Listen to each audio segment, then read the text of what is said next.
suka dengan seorang gadis SMA bernama Sang Zi yang kembali bertemu dengan lelaki yang ia kagumi untuk kedua kalinya.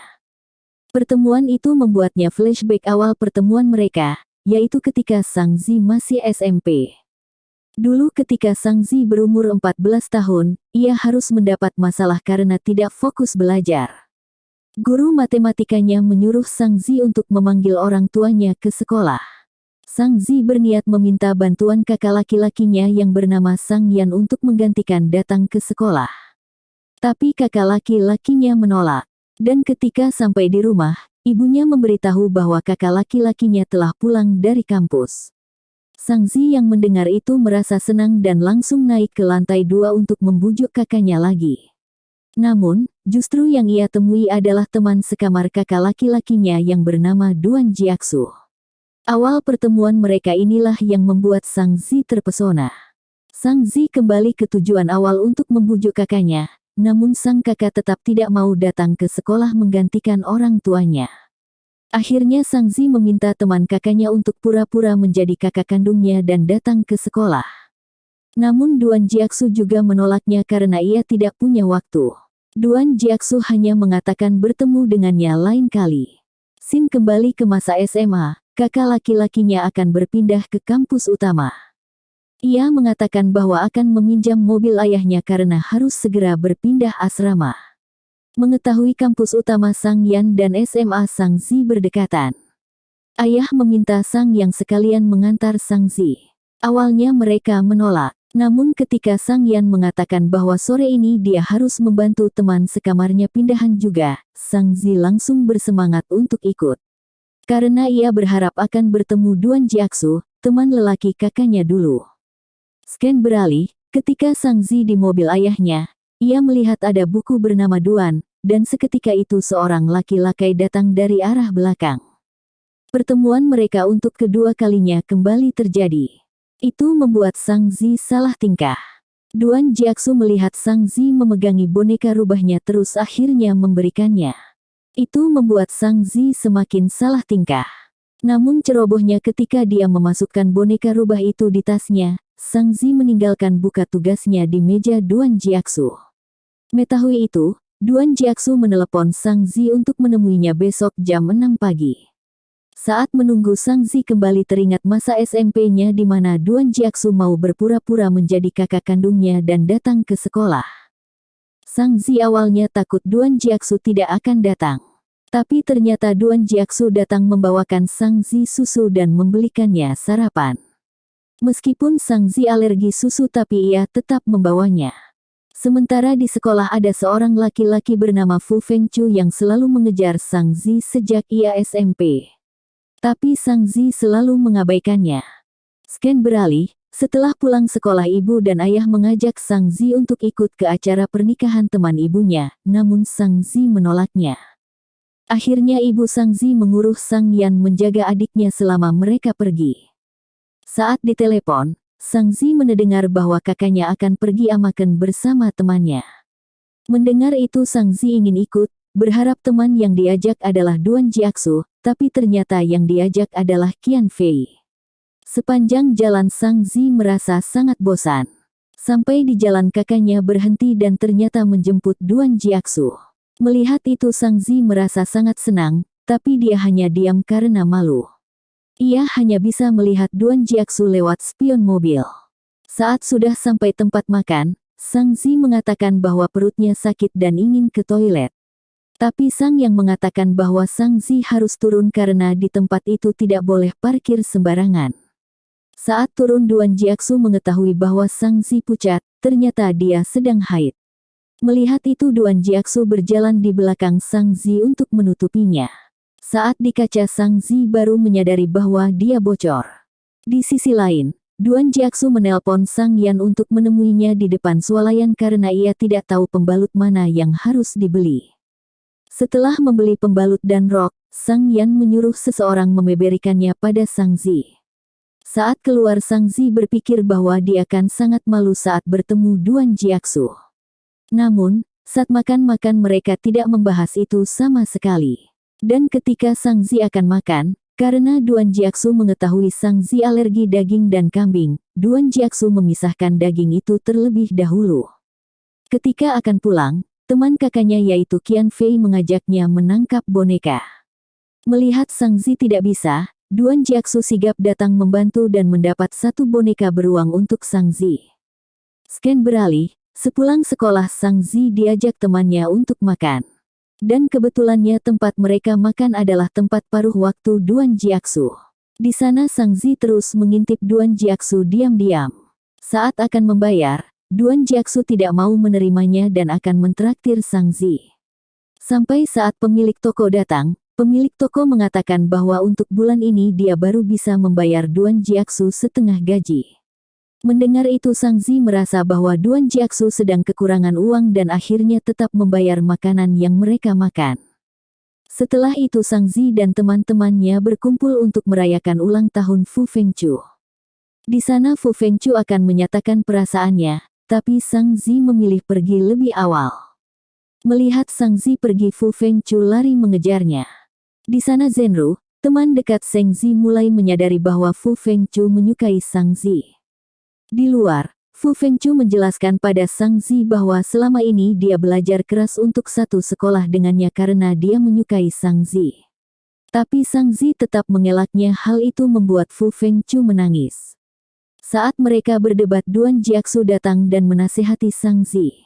Dia mengatakan bahwa Sang Zi harusnya berterima kasih kepada orang yang menyukainya dan jika mau menolaknya, maka tolaklah dengan sopan.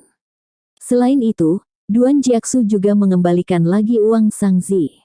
Scan beralih di kelas, sejak acara ulang tahun Fu Fengchu, Zhenru terus mendiamkan Sang Zi. Sang Zi merasa bingung karena ia merasa tidak melakukan kesalahan apapun. Bahkan sejak kejadian itu, Zhenru tidak mau pergi bersama Sang Zi. Perlombaan tahunan sekolah pun datang, guru memasukkan Sang Zi dalam perlombaan lompat tinggi. Dan sialnya, daftar hadir event tersebut dipegang oleh kakaknya sendiri dan Duan Jiaxu. Di sana Sang Zi terus diolok karena bertubuh pendek tapi ikut lompat tinggi. Saat sedang pemanasan, Duan Jiaxu datang memberikan topi, serta menyemangati Sang Zi saat lomba. Namun sesuai prediksi, Sang Zi gagal yang membuat kakinya terkilir dan luka-luka. Sang Yan dan Duan Jiaxu pun refleks menolong. Guru yang melihat itu langsung mengenali Duan Jiaxu sebagai kakaknya karena dulu pernah datang ke sekolah. Sang Zi juga mengatakan bahwa Sang Yan adalah ayahnya agar tidak ketahuan. Karena terus bertengkar, akhirnya Duan Jiaxu yang menggendongnya ke tempat medis dan mengobatinya.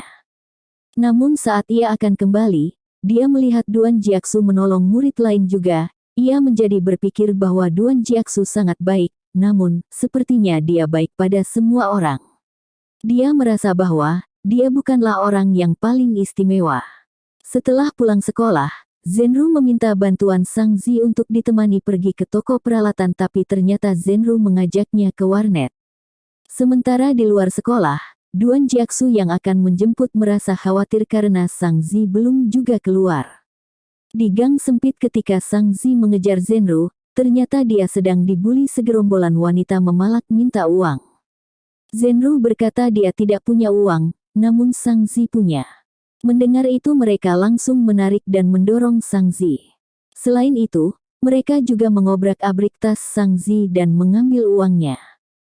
Setelah para gerombolan pergi, Zhenru terus meminta maaf pada Sang Zi, tapi Sang Zi menolak permintaan maafnya.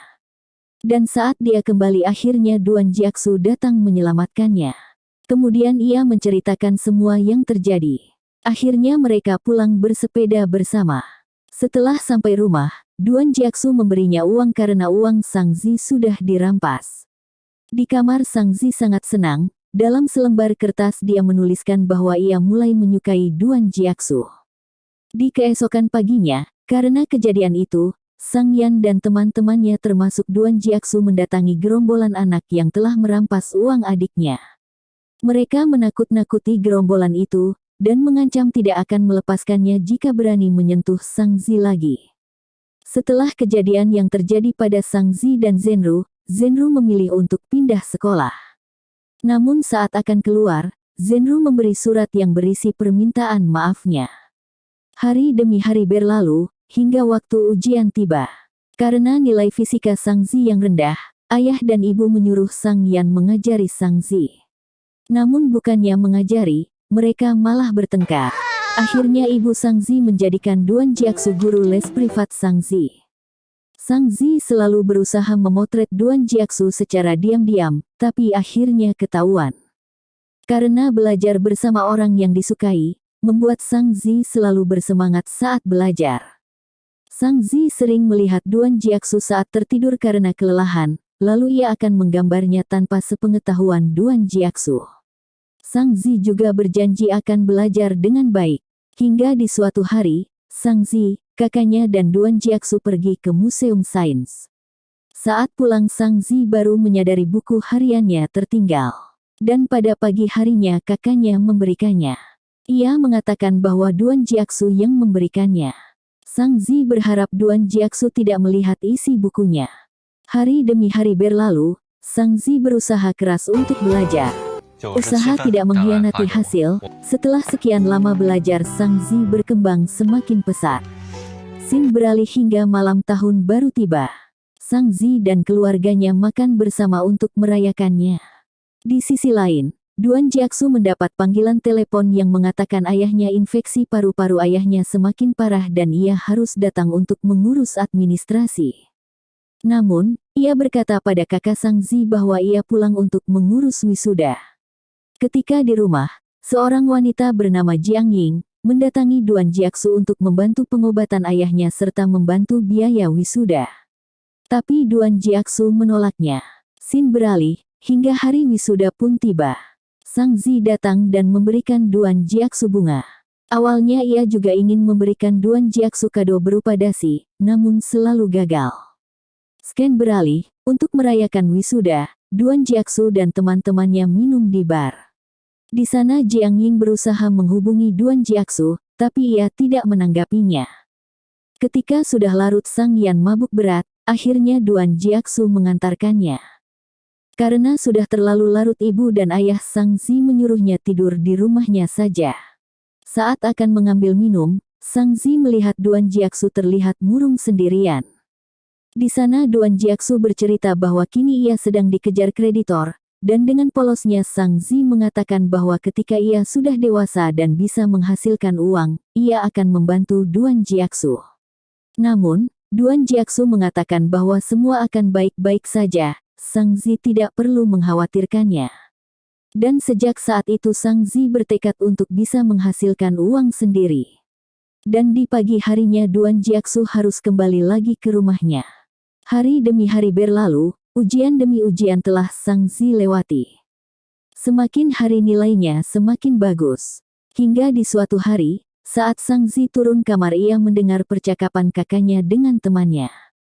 Ia mengatakan bahwa sepertinya Duan Jiaksu sudah punya pacar. Mendengar itu Sang Zi merasa sangat sedih. Sang Zi ingin bertanya langsung, tapi ia tidak punya keberanian. Namun setelah berpikir-pikir, dia langsung melakukan penerbangan ke Yihe untuk langsung menemui Duan Jiaksu. Sang Zi beralasan bahwa yang membuatnya ke Yihe adalah pacar daringnya. Yang sebenarnya pacar daring yang dimaksud adalah Duan Jiaksu. Ketika di bandara, akhirnya Duan Jiaksu menjemputnya, tapi dengan seorang gadis. Melihat itu, Sang Zi mulai menyadari bahwa perkataan kakaknya benar. Saat Duan Jiaksu menanyakan mengapa Sang Zi sendirian, Sang Zi mengatakan bahwa ia telah ditinggalkan. Pacar daringnya tidak menyukainya karena dia terlalu kecil.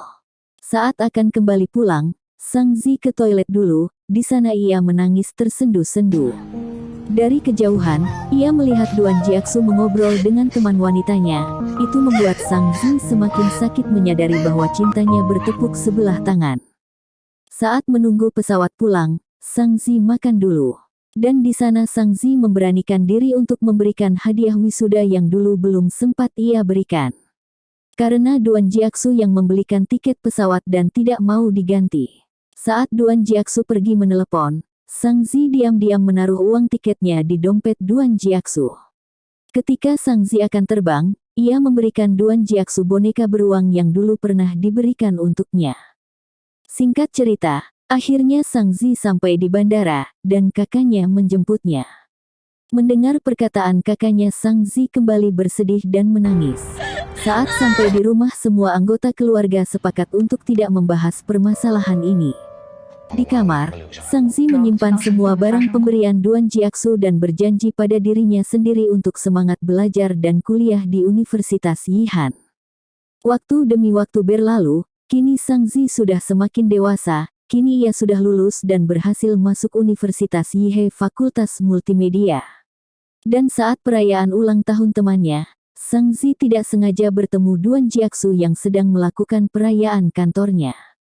Saat Sang Zi ingin keluar mencari udara segar, ia salah mengambil jaket. Dan kebetulan Duan Jiaxu saat itu juga sedang di luar. Duan Jiaxu melihat Sang Zi menjatuhkan rokok dari jaketnya. Sang Zi sudah menjelaskan itu bukan miliknya, tapi Duan Jiaxu tidak percaya. Kemudian Duan Jiaxu mempertanyakan kenapa Sang Zi tidak pernah mau menemuinya dan membalas pesannya sejak kejadian di bandara Yihai itu. Duan Jiaxu mengatakan sebesar apapun Sang Zi, dia tetap anak kecil di matanya. Itu membuat Sang Zi sangat kesal dan berusaha menghindar. Tapi pada akhirnya ia harus pulang bersama Duan Jiaxu. Di mobil Duan Jiaxu terus menanyakan apa yang membuat Sang Zi menjauhinya. Sang Zi mengatakan bahwa ia tidak suka dipanggil anak kecil meskipun usia mereka terpaut 5 tahun. Hari demi hari berlalu, kakak laki-laki Sang Zi menelpon dan mengatakan untuk jangan terus mengabaikan Duan Jiaxu, dia sudah banyak membantu. Sang Zi mulai berpikir-pikir. Ia merasa bahwa dirinya memang sudah terlalu keterlaluan mengabaikan Duan Jiaxu yang selalu menolongnya. Akhirnya mereka mulai berkomunikasi lagi. Sementara di kampus, ada seorang mahasiswa jurusan olahraga bernama Jiang Ming yang mulai mengejar Sang Zi. Di sisi lain, Duan Jiaxu mengatakan pada Jiang Ying untuk berhenti berhubungan. Tapi Jiang Ying tidak mau menerima itu. Scene beralih di malam harinya, ketika Sang Zi menunggu Duan Jiaxu untuk makan bersama. Ternyata Duan Jiaxu tidak bisa datang karena perutnya sakit. Mengetahui itu Sang Zi langsung menemui Duan Jiaxu dan membantunya ke rumah sakit. Di sana ia harus operasi karena usus buntu akut. Saat itu juga Sang Zi baru menyadari bahwa Duan Jiaxu sekarang hanya tinggal sebatang kara. Kedua orang tuanya telah meninggal, tapi Duan Jiaxu tidak pernah cerita padanya. Saat di ruang rawat, Duan Jiaxu menyuruh Sang Zi pulang saja dan istirahat. Awalnya Sang Zi keluar, namun ternyata dia kembali lagi dan memilih merawat Duan Jiaxu. Singkat cerita, Sang Zi berusaha terus menjaga dan merawat Duan Jiaxu hingga ia baikan. Sang Zi membantu Duan Jiaxu mandi, membelikan makanan untuknya. Setiap momen bersama, membuat jarak di antara mereka semakin dekat. Dan setiap berdekatan dengan Duan Jiaxu, Sang Zi langsung salah tingkah, jantungnya berdetak tidak karuan. Dan di sisi lain, tanpa Sang Zi sadari, Duan Jiaxu selalu memperhatikan Sang Zi saat dia tidur. Karena merasa telah banyak meninggalkan pekerjaannya, Duan Jiaxu meminta Sang Zi mengambil barang-barang dan laptopnya di rumah. Hari demi hari berlalu, akhirnya Duan Jiaxu sembuh. Sang Zi membantunya untuk kembali ke rumah. Namun Sang Zi kini mulai menjaga jarak, karena ia menyadari bahwa Duan Jiaxu hanya menganggapnya sebagai adik.